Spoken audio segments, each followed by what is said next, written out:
Vamos a ver ahora otro tipo de compuestos que son los hidruros metálicos, que también son compuestos binarios formados por dos elementos. Los hidruros metálicos se forman de un metal más hidrógeno. Como el hidrógeno es más electronegativo que el metal, se va a poner el hidrógeno a la derecha y el metal a la izquierda.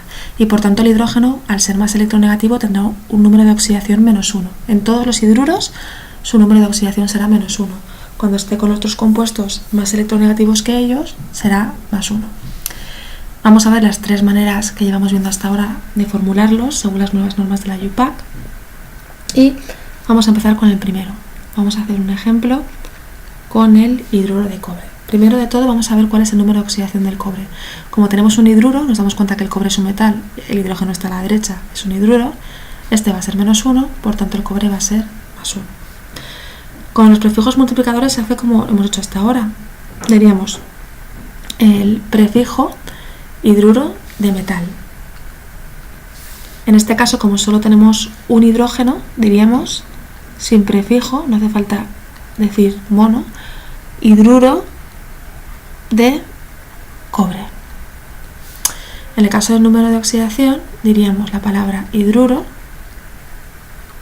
de cobre, pero como el cobre puede tener más de un estado de oxidación, aquí indicamos -1. En el caso que escribáis a máquina, no hay que dejar ningún espacio aquí. Y aquí también podríamos hidruro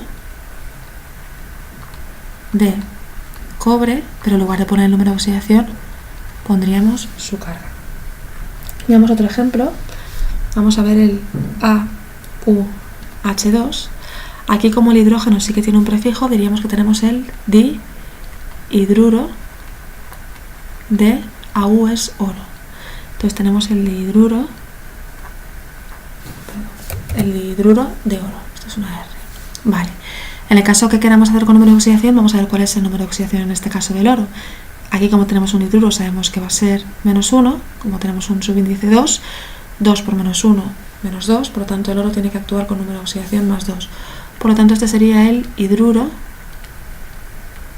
de oro con número de oxidación 2. Y aquí lo mismo, el hidruro de oro, pero con la carga.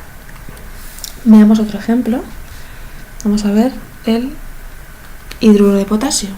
Aquí sería tal cual, porque no tiene ninguno de los dos prefijos, entonces sería hidruro de potasio. Aquí también sería hidruro de potasio, porque no haría falta indicar el número de oxidación del potasio. ¿Por qué? Porque sabemos que el número de oxidación de potasio solo puede ser +1, por lo tanto no habría que indicarlo, y tampoco en el de la carga iónica. Veamos un último ejemplo con el aluminio H3. En este caso tendríamos el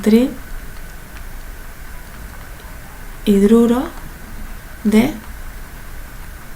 aluminio.